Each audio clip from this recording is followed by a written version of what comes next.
Well, I'm excited about how things are going. Obviously, on the floor today, we passed out our tax package, which makes a huge commitment to families and children. It's a bipartisan product, as you heard if you listened to the floor debate today, from everyone on the committee. And so we're really proud of the tax package. And as that moves through and we negotiate with the Senate, we'll be delivering significant financial relief to many in our community, but especially to families and children. And I think that's important to note at the outset.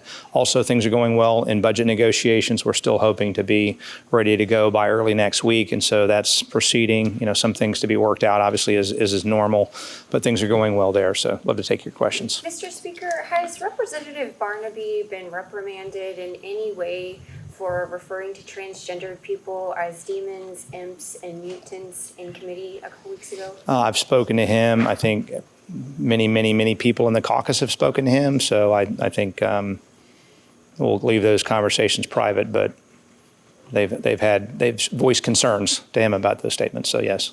How do you think the governor is going to come out of this session? You're nearing the end. All this stuff that he wanted, most of it has gotten through. How's he going to come out? What do you mean? Politically. Is this going to help elevate him for his whatever his next plan listen, is? I think we've delivered major victories on so many different fronts. And the governor can rightly claim credit for having one of the biggest sessions, and certainly in Florida history, or look around the country and ask which state has done more in a 60-day session than we have this year. So I think that can only benefit him. Speaker, the ban on transgender treatments is in trouble in the Senate. The Senate President has some problems with the bill that the House had amended and sent back to the Senate. I don't know if you have an update on that, or if the bill's DOA or what. Well, I don't know about that. I mean, I think we share a common concern that these surgeries need to stop, and that those that are ahead of us in Europe have very quickly looked and said we moved too fast on this, and so I'm confident that we'll get a bill passed. We do have differences, you're right to say that, and we've maintained some of those differences, but we'll see where we land. As a follow, would you say the only difference or the substantive stumbling block is the insurance mandate? Do you think it's, or mandate not to cover, or do you think it's how you treat the decisions for children currently in process? Like Pasadena said she had a problem with the insurance mandate, but is that the only stumbling block? Well, there are a number of differences, and it depends on who you ask, which are the more important differences. But I think the idea, if you heard Dr. Masulo's debate about the very significant side effects of these drugs, which the Board of Medicine has said, no surgeries, but they haven't gone as far as saying no drugs for those that are currently taking them. And that's what the Senate bill would allow that to be left with the Board of Medicine. We think that should stop pretty quickly because of effects on bone density. I've heard about brain tumors, cardiovascular issues, just really devastating effects from the drugs themselves. And we think we need to put a full cessation on all of that for minors. And so that's a difference. That's an important difference. But I obviously cannot argue with the Senate's position that leaving it to the Board of Medicine, that there may be things we don't know, that the Board of Medicine may know, and we'll see how that all plays out. I think the more evidence that comes out, and of course we've asked for more information from those that say this is the standard of care as to how they arrived at that, because we want to know. I think the more we learn, the more we'll be seeing people take a step back from that, where minors are concerned, whose bodies are growing, and these drugs are having a really devastating effect beyond what they're intended to do for these transitions. Can I ask you a question on immigration? Let me go to somebody who hasn't asked a question yet. Can I ask you about the situation with Disney? Yeah. Obviously, they sued yesterday. So I wanted to get your take on, their decision to go ahead and sue. And then what does that mean with the relationship that Florida has with Disney? Does this mean maybe you guys won't talk to their representatives or company? Are you going to freeze out their lobbyists and things of that nature? Could you give me any thoughts there? Well, I'll give you my overall thoughts, which is, Disney has been a law unto itself for over 50 years. Nobody else has enjoyed that. No mom and pop restaurant or bookstore or flower shop, and nor have the other theme parks like a Universal or a SeaWorld. And so they truly have, and I think we'd all agree, nobody else has the opportunity to build a nuclear power plant without government consent. And so that needed to be reined back in. We landed, I thought, in a good spot for them where we could kind of get back to business and put that issue to rest. And unbeknownst to us, they were moving behind the scenes to try to tie up everything in a way that was, in my opinion, in bad faith. And so here we are, and we'll continue down the path. They have a right to bring any legal action they want, but I'm confident that on the litigation front, that there's a strong legal argument they had no authority to do what they did in the first instance, and then with the additional legislation we'll file, there'll be additional means by which the new board can right that and again get back to the board focusing on things like transportation, fire rescue, the boring work of local government that Disney has never had to live under, and they just simply need to live under similar rules to every other business in the state of Florida. But do you think this is the fact that they went to court, is that going to sort of just frost over any relations? Or if somebody who represents Disney says they want to have a meeting with it, would you still have a meeting with them, or is it too much bad blood now? No, I mean, maybe because I've litigated for a living as a lawyer, I don't see that as, they have a right to do what they think is in their interest to do, and doesn't bother me that they've filed a lawsuit. I haven't had a chance to read the lawsuit, but I think we will win the legal argument and also get them in a posture where they have to live under some set of rules that everybody else in the entire state of Florida has to live under, which is some form of local government beyond we are a law unto ourselves. Can you address their complaint or their argument that this is a taking? This is like a property rights taking by the dismantling of the board of people who actually were Disney employees, but also Disney Reedy Creek residents, and replacing them with people who were unaffiliated. And then just the whole question of, as a lawyer, the retroactivity and singling out of a private individual company. There has been some criticism among other Republicans that maybe you're by singling out this private company, you are kind of sending a message to others. So can you address those elements? Yeah, I mean, the takings argument, if it's due to the new board, that's a pretty weak takings argument, but I'm not an eminent domain lawyer, but I don't know what else is in that lawsuit. I can't really speak to it. I don't think we're singling anybody out because they are singular in the sense that they're the only business that I know of that doesn't live under any form of local government that is accountable outside the entity itself. I mean, they were their own government, basically. And so most people, I think, would agree with the proposition that you don't get to do that. You don't get to be your own nation state within the state of Florida. You have to live under some form of government, and this special district is the workaround, since the only other way to do it is to split them up into the existing county boundaries, and there were other issues why that wasn't a good idea. And I don't think Disney wanted that necessarily. And so I think we've landed in a fair spot with respect to the new special district, and we'll see how the litigation on both sides plays out, but I don't see it singling them out other than they can't live by their own rules. The bill about gun shops being designated by credit card companies as firearm stores, that's not on the special order. Say what? The bill about gun shops getting their own special designation by credit card companies. Right. Actually, that bill's not on the special order. Going forward, is that bill dead? I don't think necessarily. We're not at that point where the bill's dead. We've got the special order now of any House bills that have not been heard in the Senate that have to go over to the Senate, and we'll be putting on special order Monday those bills we have on special order that are Senate bills, and then of course we have returning messages at that point. Those are our House rules. The Senate has a different set of rules. So I don't think we're at a point now to say that this bill or that bill is dead yet, though some may be dead. They just don't know yet. So. You've identified pediatric reimbursement, that increase for Medicaid, as a priority. Through negotiations in HHS, the Senate has not allotted any money towards that. It's been bumped. Is that something you're willing to negotiate on, or? Well, I think it's important, so I'm willing to negotiate to say that it's important.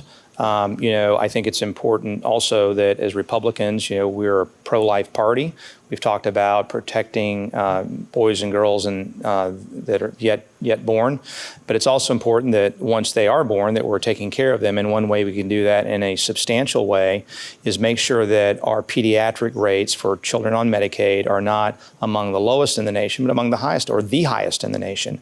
That will dramatically expand the number of pediatricians who want to see Medicaid kids, and I believe improve their quality of care in that respect. And I think if we're going to look at what we can do, given that we haven't expanded Medicaid, this is a good example of what we can do with those additional dollars that we're not wasting on that larger pool of people by focusing on a true safety net.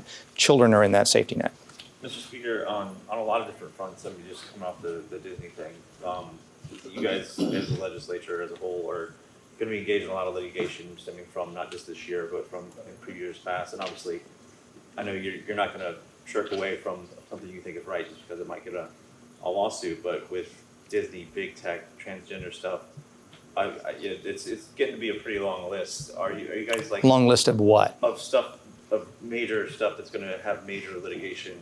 Oh, I got you. Going forward is all I mean. Yeah. Are you guys sort of, for lack of a better term, biting off more you can chew? I mean, how much outside counsel are you guys spending on? Are you going to run out of a list of counsel that you guys need to hire both inside and outside?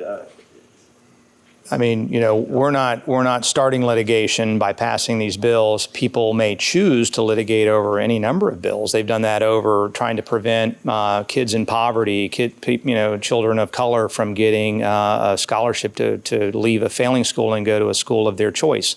That was litigated because people didn't want to allow kids to leave their zip-coded school. They wanted them to be trapped there. And so we can't control by doing good public policy that other people who want to protect their own fiefdoms, their own self-interest will, set up litigation to oppose that effort. But no, I don't think we're biting off more than we can chew. I think we're leading. And sometimes when you lead, people get upset and they file lawsuits, and we'll see how those lawsuits turn out. Are we back to the beginning now on questions? Anybody else before I go back to John? Okay, John, go ahead. Go ahead, John. I actually did have a follow-up. No, I wanted to ask you, the immigration bill that's going to be coming your way soon. Much has been said about that idea of eliminating the in-state tuition for undocumented students. You had an openness to it.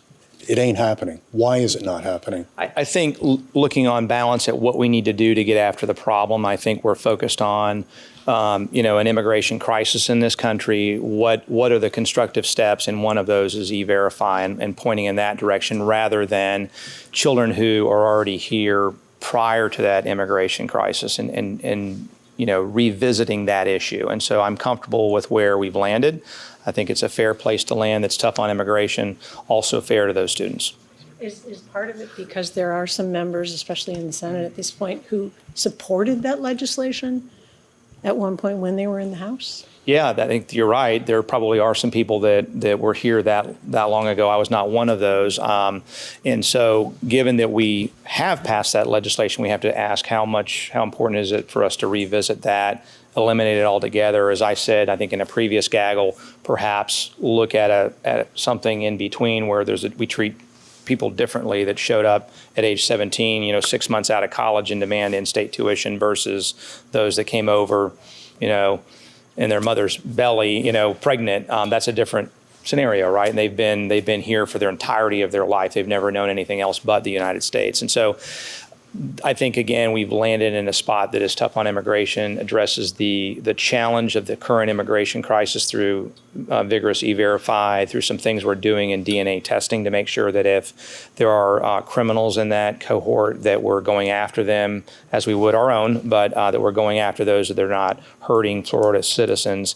Those are the high points that I think are important in a tough immigration bill, while putting aside the issues with respect to the students. We spent an hour on the Alachua County bill dealing with Gainesville Regional Utilities, and what would you say to perhaps Gainesville City residents who are going to find that the state takes over their utility with a state-appointed board? And I've asked Representative Clemons. I've got my wingman right here to answer that question, but I'll just say generally excessive debt, lower credit rating, funneling money out, charging people outside their jurisdiction exorbitant rates that have no accountability. They have no means of redress because they don't live within the jurisdiction of those that are controlling GRU today.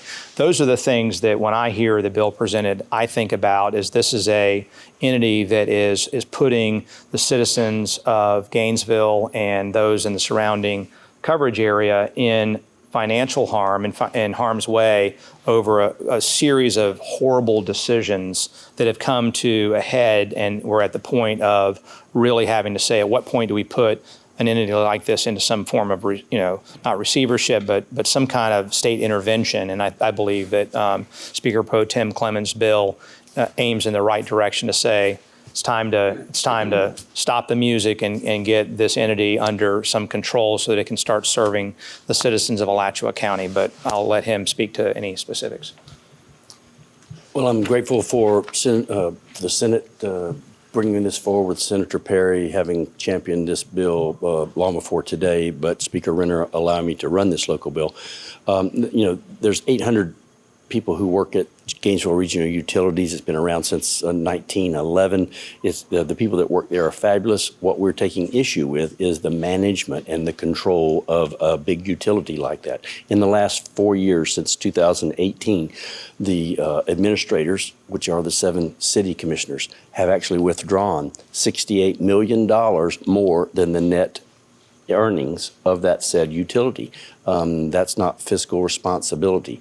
That utility has 4 times the debt of like-kind utilities in Florida. Of the 33 municipal utilities in Florida, Gainesville Regional Utilities has the highest level of rates. And there are people all within the city and the ones in the surrounding area that have cried out for a long time for someone to listen to their cries about the cost of their power bills. My daughter had a $1,200 power bill. She's a single mother of 3. And they worked out some payment plan, but there's no way that she used $1,200 worth of power. So I believe this is a good step in bringing fiscal responsibility to a wonderful utility, and I hope through this legislation that it continues to be a wonderful utility serving the members that are owners of it for the next 111 years. Last question, everyone. Is it being done for an investor-owned utility to take it over? Well, as I have said repeatedly and inside the bill itself, Gainesville Regional Utilities cannot be sold without a referendum of the voters of the city of Gainesville. And yet we still hear propaganda and other types of stories of the opposite. And I'm here to say, and I said it 3 times on the House floor today, it cannot be sold without a referendum of the city voters of Gainesville. Thanks, everyone. Thanks, guys. Thank you.